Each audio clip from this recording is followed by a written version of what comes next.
We find out now. Round number one, and Dre, I offer you this. Among all the analysis of what could happen in this fight that gives Kell Brook hope is that Bud Crawford at times has been a slow starter. In fact, Dre, the fight we did against Egis Kavyaskis, Egis outlanded Crawford total punches over the course of the first 3 rounds. What should be Brook's approach early on? Well, he can't get reckless, but he needs to start fast, start picking up that jab. I think Brook is realizing right now that Terence Crawford is a lot longer than he realized, and the space between, you know, where he is now and actually hitting Crawford is a lot further than he realized. But yes, coming off 11-month layoff, being, you know, a slow starter historically, the first few rounds, Brook wants to win those.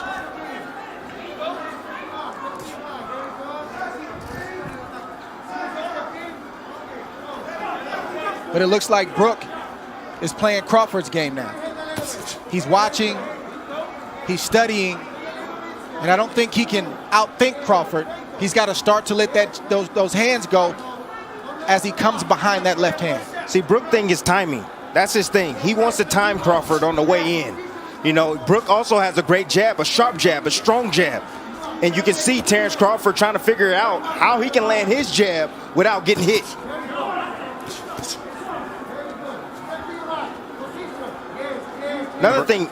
Another thing, Crawford typically comes out in the southpaw stance, but he came out in the right-handed stance, probably to confuse Kell Brook. He has power in either hand, Crawford. He has finished guys, whether it is orthodox or southpaw, but in recent years we have seen plenty of Crawford, mostly in the southpaw stance, and wildly effective in doing so. Here he comes out as a righty. And there is that jab from Kell Brook as he goes to the body against the champ. Brook jabbing extremely well right now, not just to the head, but as you just saw, also to the body. There he throws the right hand behind it. Brook has a brilliant 1-2. It's automatic. It's his favorite combination, but his jab right now is landing. He just scored with it accurately upstairs against Crawford. And that's what it's about. It's about breaking the timing and the rhythm of Terence Crawford. And you have to do that with your jab. Set it up.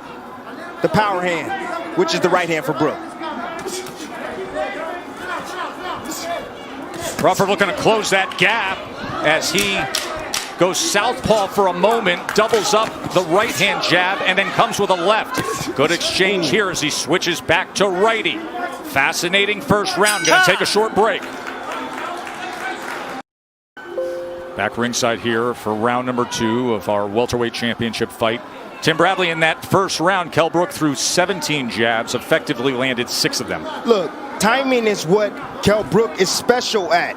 You know, he has a 69-inch reach. You have to understand that. He has the shorter arms in this matchup, but he knows when to throw his jab, and at the right time, at the right distance, and at the right speed.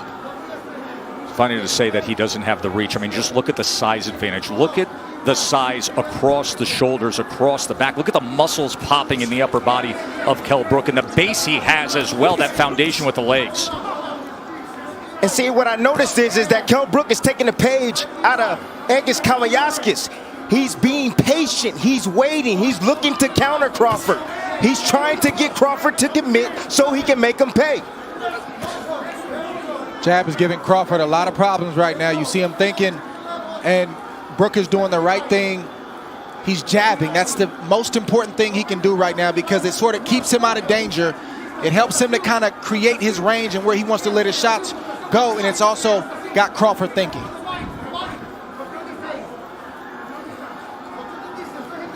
The fight's going to get interesting if Crawford is able to make adjustments. I've seen Brook have a great plan A. He's got a great boxing ability, but when fights get deep and there's time to make adjustments, like in the Spence fight, I don't see him make that adjustment. We've seen Crawford do it in the past. He's going to have to do it right now because plan A, Brook has the advantage. Spence fight happened in May of 2017. That was the last time Brook fought at this 147-pound limit. He was fighting brilliantly, and then Spence got to him with the power and scored an 11th round TKO with a broken left orbital bone suffered.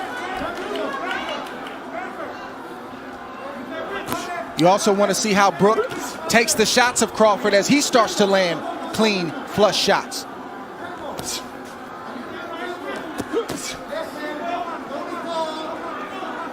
Right now it's a battle of patience. Neither fighter can afford to make a mistake, and as you see, Brook stepped in just a tad bit, and Terence had combinations waiting on him. Just fired off a right uppercut, did Kell Brook. Brook has every punch in his arsenal. He has a strong left hook. He also has a straight right hand and a beautiful uppercut. And as you can see, his jab is giving Terence Crawford problems, and Terence goes southpaw. Crawford switches for one of two reasons. Either he sees something or what he was doing in the right-handed stance wasn't working. What do you suspect here, Dre? I think the latter is true. The right-handed stance wasn't working, and he wants to see if he can get something going from the left-handed stance. Stop. No. And a 2 in Vegas. Dre with you here in Vegas, round number 3 of the championship fight. According to CompuBox, Bud Crawford opponents land just 21% of their total punches. That is number 1 in the world among welterweights. So far tonight, Kell Brook is landing 36% of his punches against Terence Crawford. So don't think that Kell Brook is worried about Terence Crawford going southpaw. He's not worried about that at all because he's used to that. He comes from the Ingles gym. He's used to seeing switch hitters in his gym, guys that switch from orthodox to southpaw. It's nothing to him. You mentioned the Ingle gym. That is the veteran British trainer Dominic Ingle, who has trained Kell Brook since the start of his career. But Ingle opted out of this world title fight due to COVID concerns because Kell Brook trains in the Canary Islands for training camp.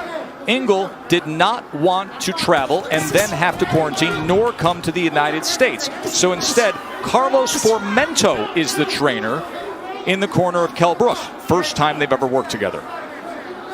I'll tell you one thing that the southpaw stance has done. It's taken the jab away from Kell Brook. You see he's not landing his jab consistently anymore. Well, when Crawford turns southpaw, he's not even throwing. That's what happens. That's what turning southpaw does. But it does allow you to land a right hand like Brook just landed on Crawford right now. The right hand hands free. can be the best weapon against a southpaw. And of course, when he is in that lefty stance, you will see that right hand of Bud Crawford, as it is right now, hanging right over the front of Kell Brook. Listen, Crawford has the reach advantage, but he's going to have to close the distance on Kell Brook. He told us in the build-up to this fight that Brook can't fight mid-range and in close. Right now, Brook is winning the battle from the outside. Crawford's got to slowly start to close that space. There's that right lead again from Kell Brook. Minute to go here in round 3. Pretty good start for the challenger, the former IBF welterweight champion. The guy who says he's rejuvenated. 3 fights since he lost the welterweight championship to Errol Spence. That's how Errol Spence had success against Brook. He closed the distance and started to bully Kell Brook. He started to fight him in close. Brook fought back valiantly, but he really didn't have any answers for that. See Crawford having his moments there. I see some swelling already on the right eye of Terence Crawford in the right hand, right down the middle that just lands for Kell Brook. And there's a right hand from Crawford. Way to answer that right hand.